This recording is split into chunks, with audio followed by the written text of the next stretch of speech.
Hello, everyone. I'm Kawanda Green. Thank you so much for joining us.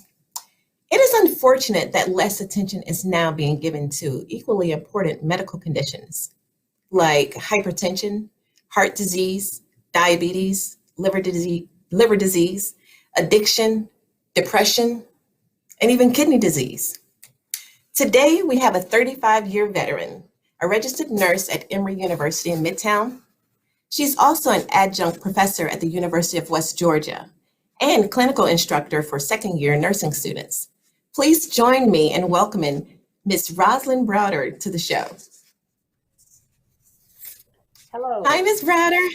How are you? I'm doing well and happy to be here. Thank you so much for being here with us. Ms. Browder, you're the unit director of hemodialysis and hemopheresis at Emory. Can you explain what those are? Okay, hemodialysis is it replaces your kidney function. It is for anyone who has suffered renal failure. That's mainly the majority of the patients that are on dialysis.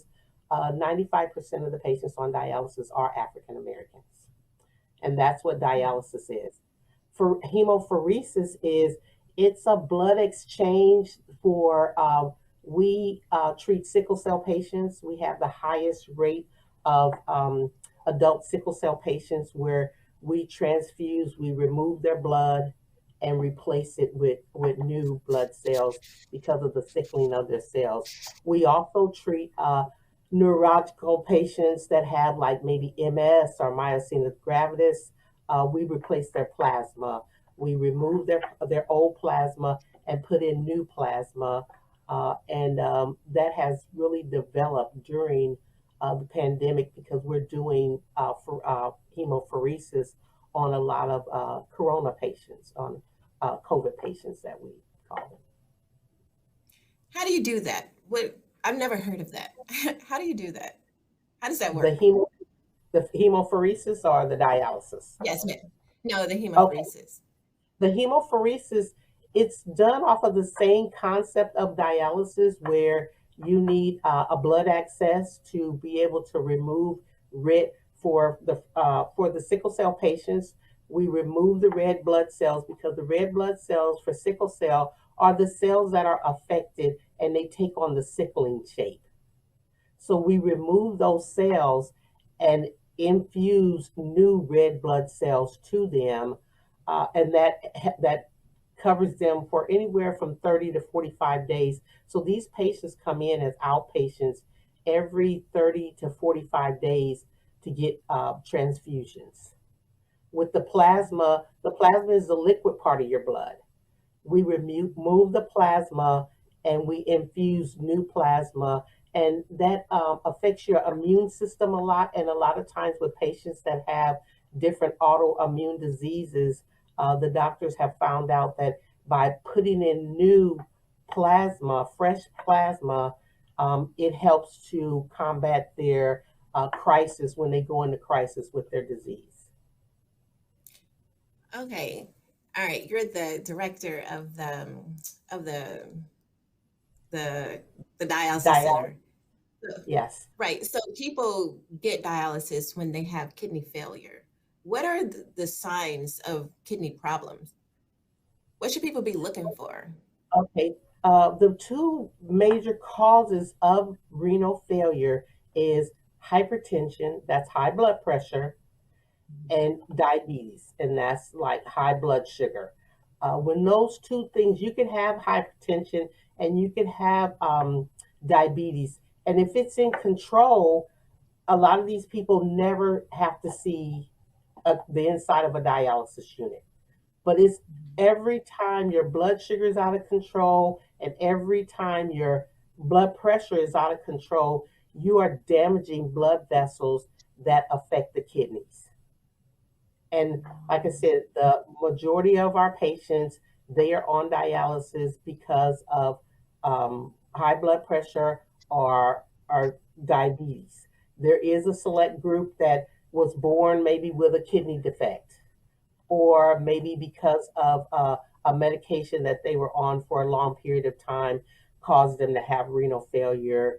But 95% or better is due to those two common conditions that we suffer with.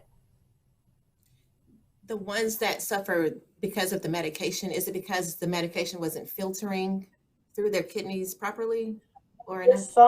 There's certain medications that we call nephrotoxic medications and ototoxic medications, and they're usually antibiotics. And what it does is, after you've been on it for a long period of time, it attacks, like the ototoxic is ears, hearing.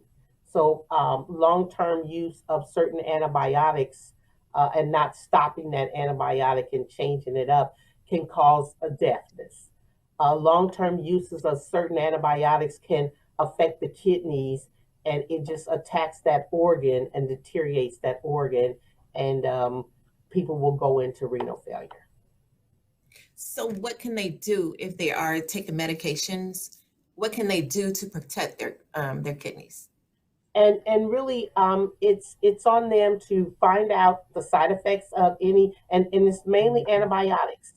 And usually people shouldn't be on antibiotics for like longer periods of time. After 3 weeks of antibiotics, it should be a rest. Blood should be drawn to see what their levels are, to see if they could go back on that. So basically, it's just monitoring and knowing what you're on and knowing the side effects of what you're on, but staying on top of that and reminding the doctor, okay, I've been on this for going into 2 weeks now. Do we need to do some lab tests to see what my blood levels are to make sure I'm not becoming toxic with this medication? That's good that you say that because people need to start speaking up, and I'm Yes. sure people aren't thinking about that. That's awesome. So let's say people are feeling some pain in their body and they're not sure if it could be their kidneys. What would the kidney pain feel like? Usually, kidney pain is like back lower pain because your kidneys are located in the flank of your back, and that's the lower part of your back, right above your buttocks area. That's where they would feel pain at. The thing with kidney failure related to hypertension, they call it the silent killer because so many people go day to day and never think about, well, I'm gonna stop at this machine and have my blood pressure taken. And they just go day to day. They don't go to regular doctor's appointments.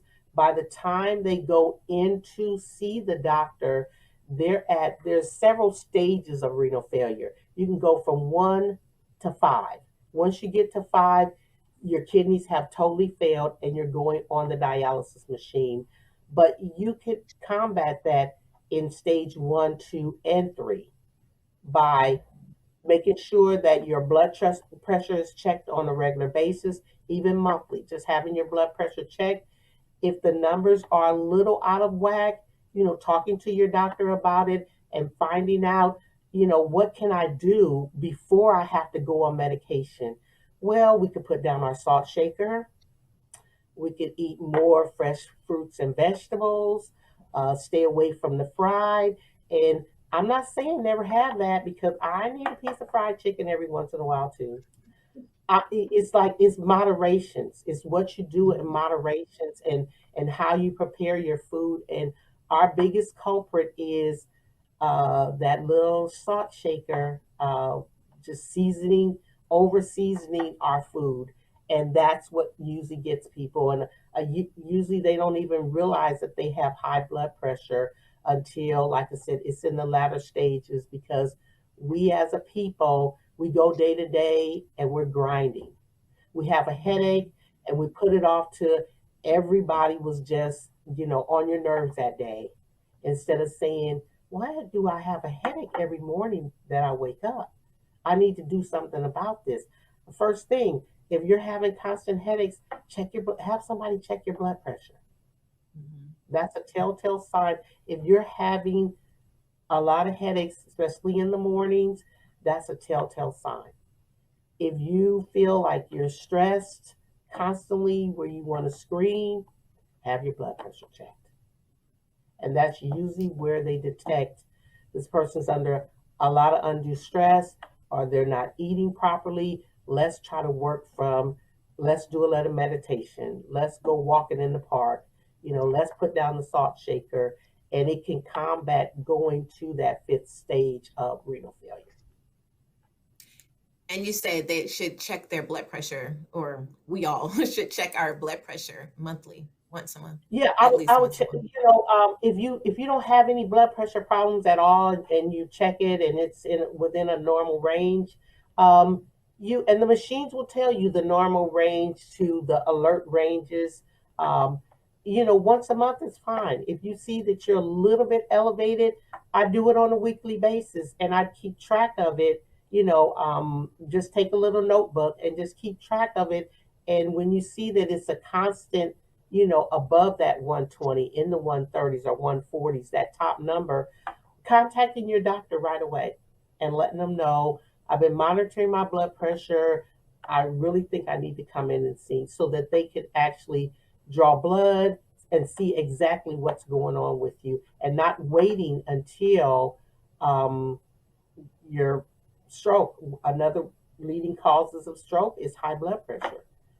Heart disease leads from high blood pressure because it's your That's what I vessels. was, yes, ma'am. That's what I was saying at the beginning of the show, that, we're so focused on the virus that we're neglecting, equally important medical conditions, because these things are very important and they can affect you and they can kill you if you're not taking care of it.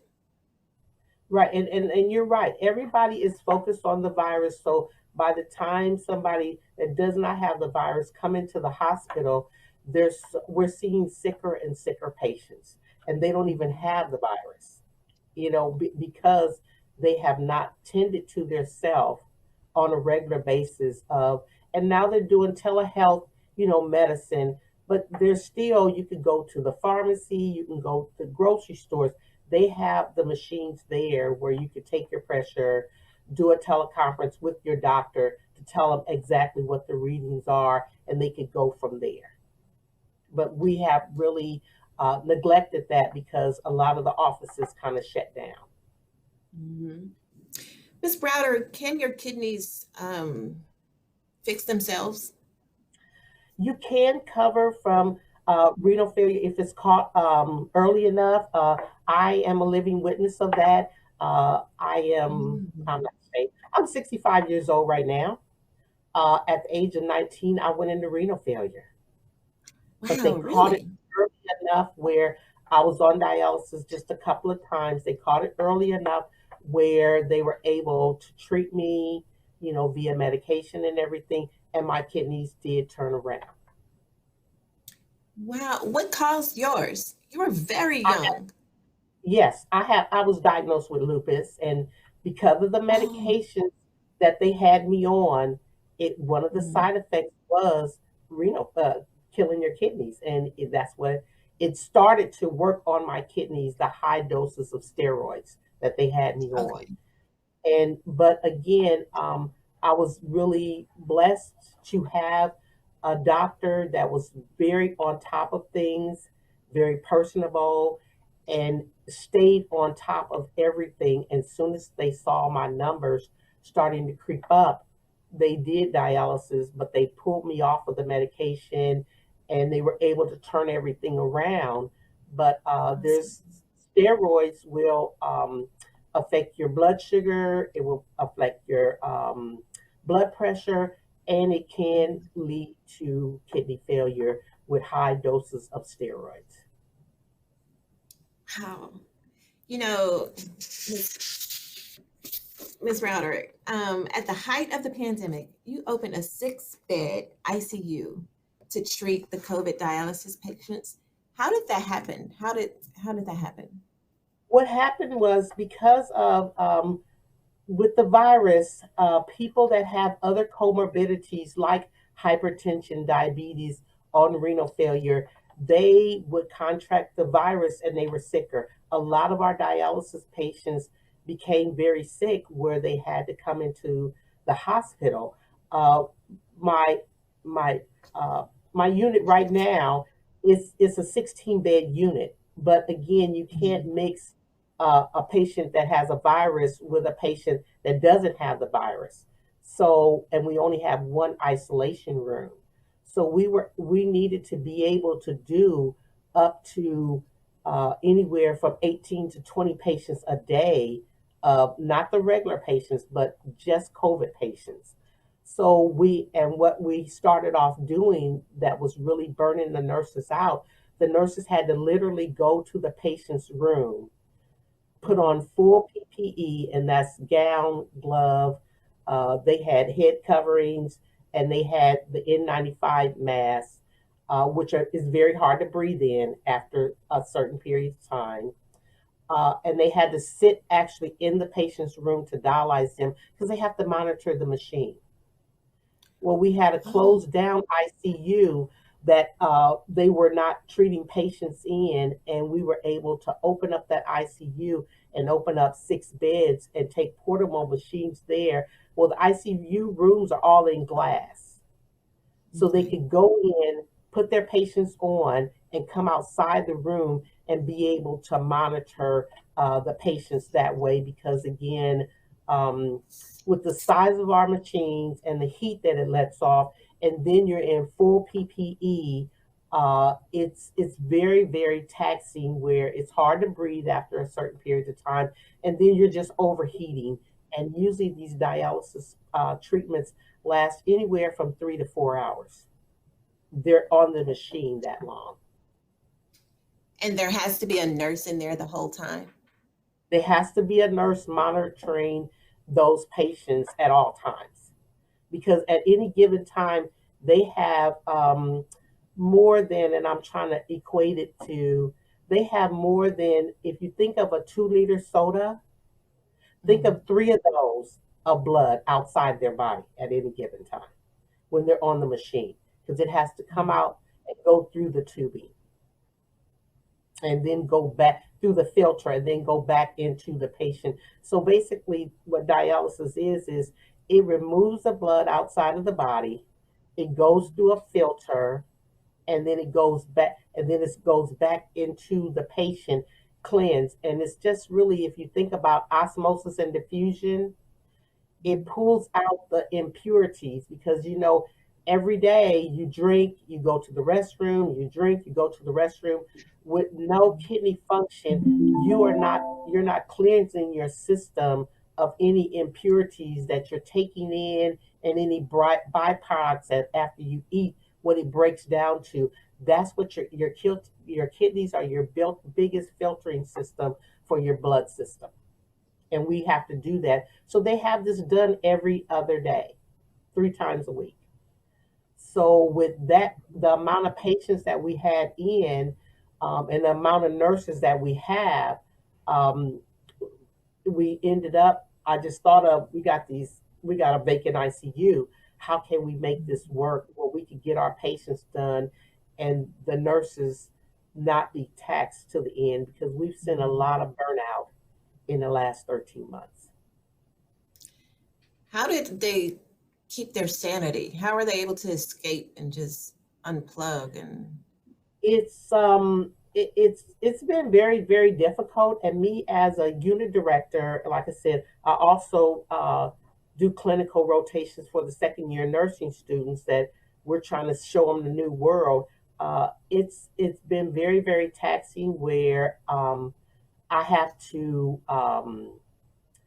it's like the pre-game. You know how the players are in the locker room and they're like pumping each other up because they're getting ready to go out on the field. Well, that's what I do in my car before I leave the garage because I have to be the hey there, how's everybody doing? What are we doing? I feed my staff a lot, out of my own pocket, like I'm going to do lunch for them tomorrow.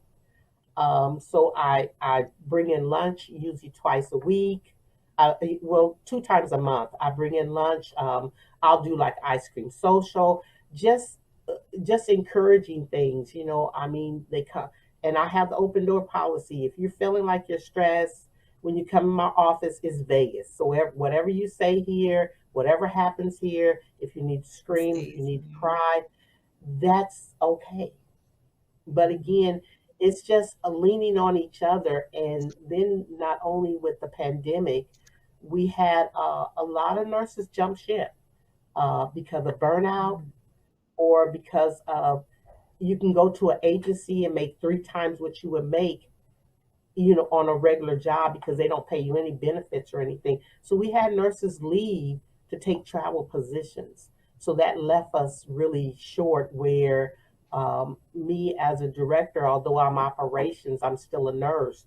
So I charge, I take patients, I do whatever I could to make sure everybody always got a break and always got their lunch and always got some time off the floor just to woosah.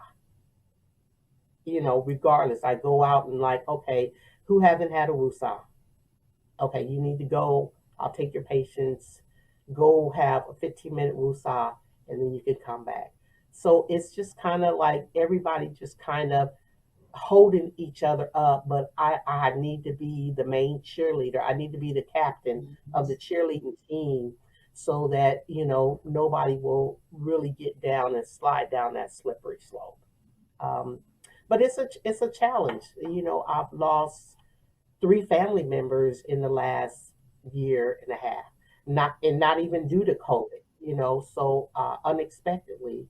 So still having to come in there, so that's down two siblings and down a nephew, but still trying to be the families, everybody, everything, and you have students now that have gone into nursing school and now seeing all of this, they're like, is this really what I want to do?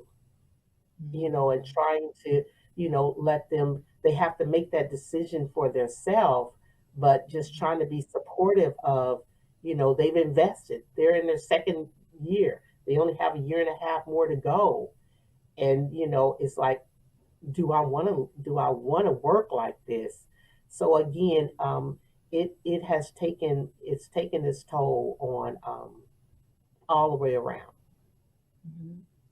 And like you said earlier, it's been 13 months. Do you feel like there's a little sense of normalcy coming back, or is it still pretty hectic? It's still pretty hectic because what I keep telling people, it's not over. We have the vaccination. I'm fully vaccinated. I was diagnosed with COVID twice, and I didn't have any symptoms. So they just called me in my office and told me I needed to leave the hospital because I tested positive because I Mhm. had all my staff tested, and but I didn't have any symptoms at all, so I was able to Mhm. work from home. um, but it's not over. We still need to be vigilant and wear masks, uh, hand sanitizer, washing your hands, makes sure you're socially distanced of somebody that's not living in the household with you, because if you're in the household with somebody and you guys haven't gotten sick together yet, you're probably safe. But it's that outside person that you don't know that gets on the elevator with you that you don't know where they've been, and still being vigilant not to crowd into an elevator, saying, "Oh, I'll take the Mhm. next." But people are really relaxing, but we're still seeing cases here.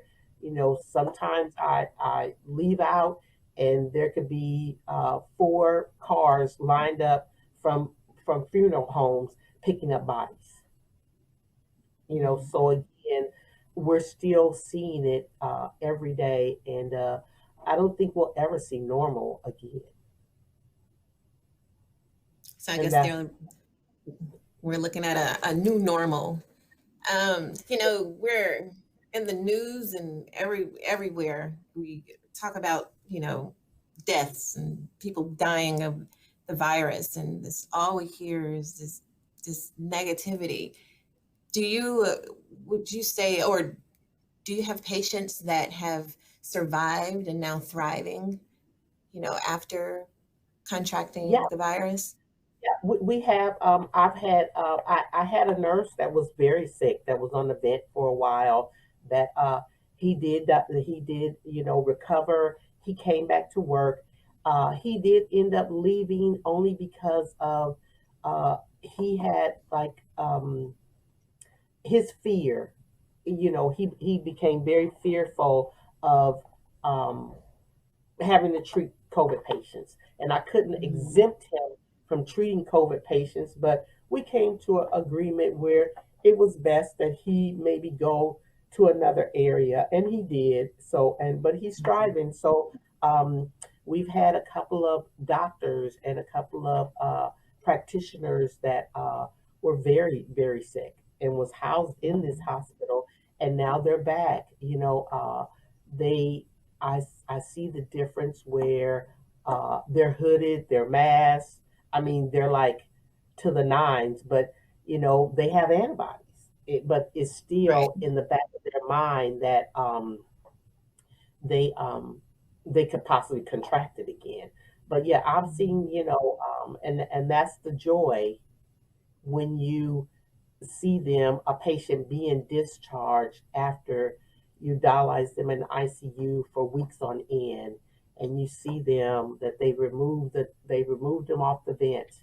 They and now they've gone to a regular room, and then you see where they're being discharged, and that's the joy. But it was a long, hard road, and a lot of hard work, and the care that those ICU nurses give these patients in the turning when they're on a vent. I mean, because that's what is going to keep their lungs from really going bad. They have to turn these patients every 2 hours, and just a lot of hard work went into saving these patients. But we are seeing patients, go home, and they don't talk about that on the news.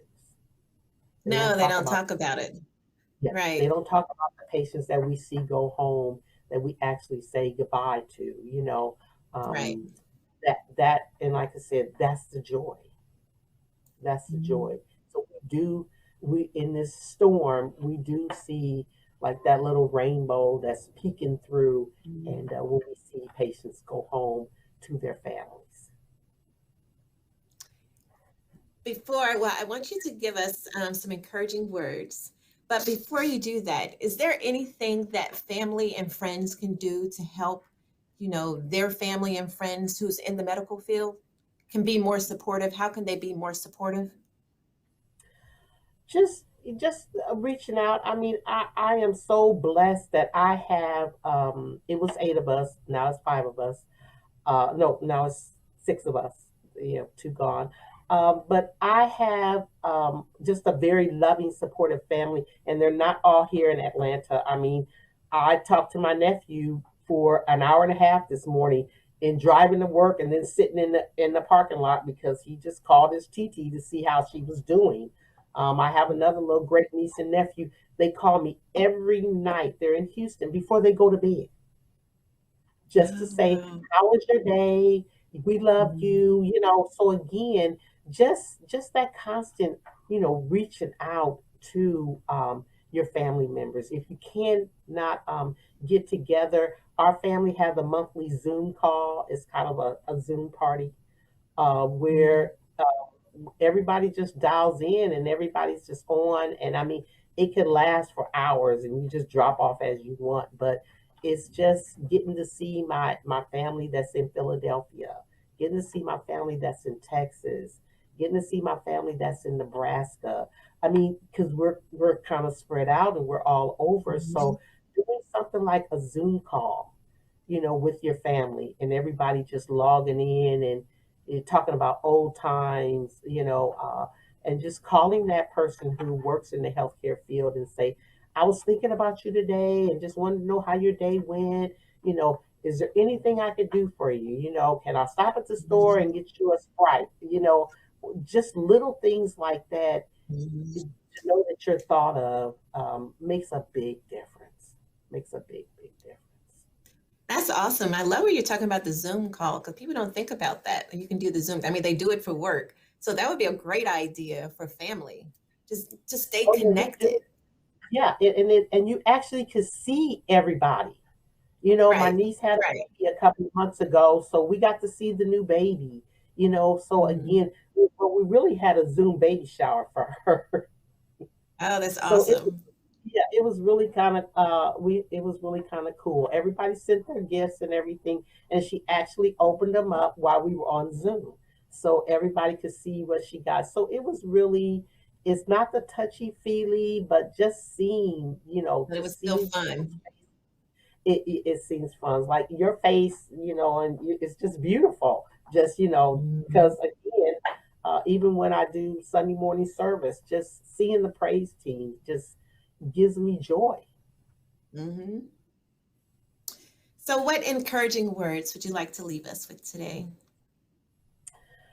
That I don't want people to give up hope. And hope. I got hope. I see your sign. But I don't want people to give up hope. Uh, Kind of disconnect from the news and social media at Mhm. times, and give Mhm. yourself, just like you give the kids a timeout, give yourself a timeout, and do a Mhm. day of no social media and no news, and just think about the positives, because there's so much that we could complain about. People were complaining about being isolated, but again, that should have been your time to really connect with your family. So again, just take these times and turn them into a positive any way that you can. And I thought this morning, I said, um, I never we didn't go into a shutdown because we're healthcare workers, so we came to work Mhm. every day. But people lost their jobs, but not once have in 13 months have I not been able to pay my mortgage ahead of time, and not be able to pay Mhm. all my bills, and do the things I wanted to do because of, the blessings of being in the profession that I'm in, that I love. But Mhm. it's really a blessing that I was able to be able to sustain where a lot of people fell off. But again, just look at, and you're around people every day, but then go back and look at the people that are not here. So just take Mhm. joy in knowing that, there are people that have gone on, but I'm still here for some Mhm. reason. So that's my words. Just keep hope, and unplug from TV and social media at least for 24 hours, one day a Mhm. week. Unplug and see how your detox, and see Yeah, how your oh, system. absolutely. Yeah, Absolutely. And the way you're talking about being positive, that can be medicine in itself. yeah. So, That's the Miss best Browder, medicine. that is the best medicine. Love and gratefulness and positivity is the best medicine. All the other stuff is extra. But Yes. Miss Router, thank you so much for being with us today. You've given us so Thank, much great information. We appreciate you and all that you do so much. thank you for having me. Just thank you for having me on. Yes, ma'am. And thank you for joining us. Just as she said, be positive. Don't lose hope. Check on your family.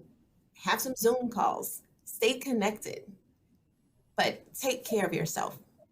Take your blood pressure once a month, but take care of yourself. And always remember, if you have health, you have hope.